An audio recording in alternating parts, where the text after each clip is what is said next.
the frustration of the public. Let me tell you what, I left a responsible job in the state Senate, chairing criminal justice, to run for this office because I saw what you're describing, kicking the can down the road. We're not doing it anymore. The accountability that the public will use will be holding me accountable and this council. And I'll hold the chief and the rank and file accountable. We have a great police department. Don't anyone leave here without expressing our gratitude to the rank and file. You know, it's working, but we're playing catch up, and it should have never happened. It will never happen again, certainly while I'm mayor. And so just watch. That's the best line. Houstonians, just watch and hold us accountable. You mentioned that these are not promises. This is guaranteed. We're going to improve HPD based on the recommendations and the findings of this report, and bringing on a very experienced police chief. You mentioned that he's over there shifting around command responsibilities, and you're going to see results. I mean, the guy was out on the streets with me to 1 o'clock Saturday, and that was not, we're not in showbiz. We're workhorses in this administration. The committee has done what you have set them out to do. As you said, they're not going anywhere. These are people that are around and here in the city. But as for their official role within this independent committee, are they done? They're all they're done. They have other responsibilities, lives. They've given us really large time commitments this spring, this summer, and certainly, but they're a phone call away. I promise you. Don't be surprised if you see them coming in and out of City Hall. Pastor Preston and I we represent the same folks in Independent Heights, and I can just go through everyone described. Assistant Inspector General, the Civilian Review, Christina. So this is going to get done, and that's the reason I started out saying it's a good day for Houstonians. They're going to be leveled with. I know what they're thinking, not only because I am a Houstonian, with grandkids, and everyone's concerns about public safety. I think, quite frankly, the crime rate was not reflective of unreported crimes, longer response time, and I just want the public to know we're doing everything we can. I won't rest until these recommendations are implemented. And I got a police chief that feels the same way. Mayor, it's a comprehensive report. Sure. You and I know other people here, have seen reports similar to this in the past in terms of comprehensive following a situation. What's intriguing about this report is the level of the recommendation for better training among assistant chiefs, higher ranking members of HPD. What is that going to look like moving forward as a result of what we've seen, not only from the scandal, but this report? You know, you just made me think of something. I can remember, I think Lee Brown came to Austin, Kathy Whitmire was mayor, and we went away from civil service promotions for assistant chiefs, whether it be fire or police. And I opposed it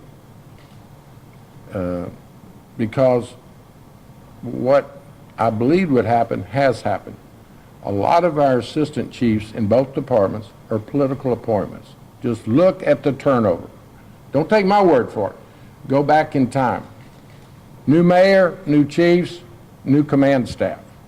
So you lose a lot of institutional knowledge and experience. This new chief, Diaz, I know is going to look for competence, integrity, experience, and who can get the job done. And he and I have had that discussion. And it won't make everybody happy because there's some very competent people, experienced people, that'll probably get replaced. But he's going to put his team in place just like I did when I got a new fire chief and police chief. Then I will hold him accountable. That's why he's not here today. He's over there working. But you got to get the best and the finest, which certainly I did with this review group. So you're going to see changes. You're going to see training. You're going to get the best investigator at homicide. You're not going to take someone that's never been on patrol in charge of patrol. Now, I understand sometimes you need new blood, new energy in divisions, but you can't lose that experience. And you know what's amazing? And I'm close to rank and file. They notice it. You know, you take a chief investigator, he's got a real issue if his boss has never been in his shoes. Probably applies to most law enforcement agencies, and I would say even most other service agencies. So just watch. It's going to get better. We got a great chief. The morale is high. I was on the streets with them Saturday night, and they were doing good work. We know that obviously this was a major point of your campaign. You talked about how there were deficiencies within HPD. Yeah. In terms of the crime fight. We've exposed it for quite some time. Sure. As well. But when you saw that, hey, there needs to be better training with the high-ranking commanders and chiefs, how did that strike you when you saw it from that report? Well, I knew it needed to be fixed. Working in the legislature for 50 years with the DPS, with TDCJ, you know, it starts at the top.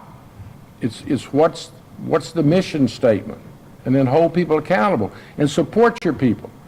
HPD officers know today, probably the first time in recent years, you do your job, you follow your training, follow the law, and I'll back you up. You know, there was kind of becoming a culture of kind of avoid an incident. I understand, but I want hardworking men and women on the streets of Houston. Quite frankly, I want as many to get from behind the desk. We do a lot of good things over at HPD, but I want folks on patrol. You know, I could go into some of the concerns. Some say, well, if you take them from behind the desk to retire, they'll retire. I'm sorry. As far as I'm concerned, they're retired already. And they do great work, but people want to feel safe in their neighborhood. Collaboration. Look in the report. The divisions are kind of self-operations. We want a chief and commanders that bring the department together. Cover for one need. You go to a scene, you've been at scenes, some of them don't hardly talk to each other from different divisions. They're quasi-military. And they don't also have the opportunity to complain. You know, rank and file have a lot to offer. Talk to retirees, talk to folks. We got to do a better job of recruiting, and we got to also look at how we hold on to our senior officers. You know, we did away with drop, so now it's going back 20 and out. We're losing some of our best experienced officers without some incentive for somebody to work for us 20 years, not retire and go to the sheriff's office or constable or Metro. They're leaving HPD to go to work for Metro. How much of the recruiting also focuses on the civilian component, which the report brings out? Well, obviously, there again, you need a chief that'll come before council and say, I can't handle our responsibility with 900 civilian people, when just a few years ago I had 2,000. Those are critical jobs. They allow the rank and file I'm talking about to hit the streets. So what happens is you cut the civilians, you start bringing certified peace officers and put them at a desk job. That ain't what I'm about. And is this report? And then, I hadn't even thought about it when I say, how are we going to solve the crime? We got to get some of our judges to hold the people that these fine officers arrest. We ran across a case of 9 opportunities to be on probation. Back when I was a young lawyer, your client violate probation, they revoked it. And he was confined.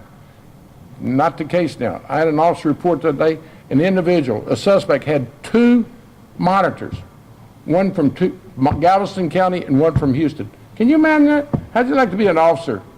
And when you're patting somebody down, you find out he's got 2 monitors.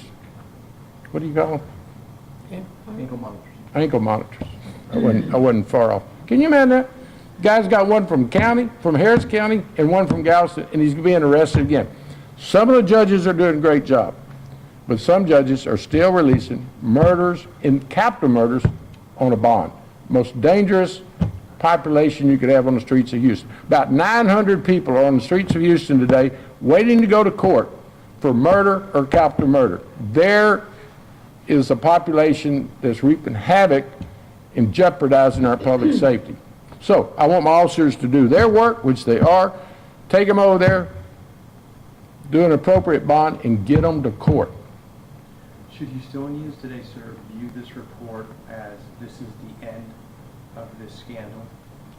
No, I would never say that, because it's been my experience as a public official, chairman of criminal justice, dealing with TVCJ on a regular basis. It's what you don't know that scares you the most. I'm sure there's still the rest of the story, but I can't dwell on that. We're being positive and going forward.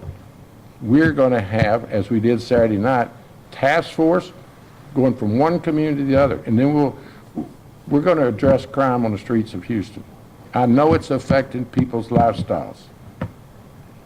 Certainly it's affected mine and my families and the seniors in the Heights. Young families won't take their kids to the park after dark or in the evening when it cools off. They got to make sure they get back home before it's dark. Great cities don't operate that way. So anyway, I'm going to have to go to work. Anything else? Change of subject really quick. I just want to talk about your property tax abatement proposal that was presented today. Why was stormwater infrastructure something that you are prioritizing with that? You got to ask that question. Well, I just want to hear you Why say it. drainage and I wanna hear stormwater you is say not it. a high priority? How long you been in Houston? I want to hear you Not say it. long enough, but long enough to know drainage, our infrastructure is one of our highest priorities. And I'll also add to that water supply. Councilman Alcorn mentioned she just went through the water supply in the treatment center on the east end. We had people sleeping on the floor during the storm just to make sure the machinery would continue to work. And we never had to boil water. Let me just applaud the City of Houston employees. But we've got to deal with our infrastructure, water supply, wastewater treatment, and for certain drainage. There hadn't been a drainage system maintenance since Bob Lanier. I would suggest that maybe 30% of our capacity for drainage is clogged up with debris, leaves, going down the road. Westcott Memorial, I saw after a 2-inch rain the other day, hell, it wasn't even 2 inches. It's not draining. You got to get down into the pipes and the manholes and clean it out. And that hadn't been done. So we're playing catch up there. And I could go on and on, depending on, you want me to give you a state of the city address? Well, I mean, it's We're doing great deals. You don't hear about the broken water mains and $10,000 water bills, which I inherited. I can go on and on. Go check out the Sunnyside Solar Farm that we got so much spin about. It was going to hire people from the neighborhood. The developer that was chosen doesn't even have finances. And number two, he doesn't even know where he's going to sell his energy. Don't get me going, because I got another meeting to go to. These folks didn't come down here to listen to me talk about, we are fixing Houston. That's the only reason I ran for office, and that's why I'm down here each and every day, early and long hours. I look forward to coming to work because I love Houston. I love being in the Senate, but I love Houston more. So let me go to work. Or one of the board members, you had highlighted one of the charts that shows the different divisions that submitted those codes and which ones were the most. The ones that had the most have specific issues that you have found compared to the other divisions when submitting that overall total. And if you could step up to the mic. Yes, we chose to focus on the divisions, not only that used the code the most, but also had a tie to crimes on person, crimes against person. And we noticed that not only did they lack resources, but they lacked the tools necessary to effectively investigate the cases. And so our recommendations reflect that. Okay, thank y'all. I got to run.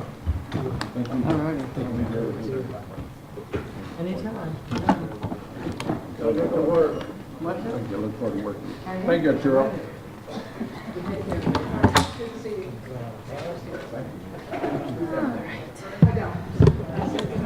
Mayor, get to work.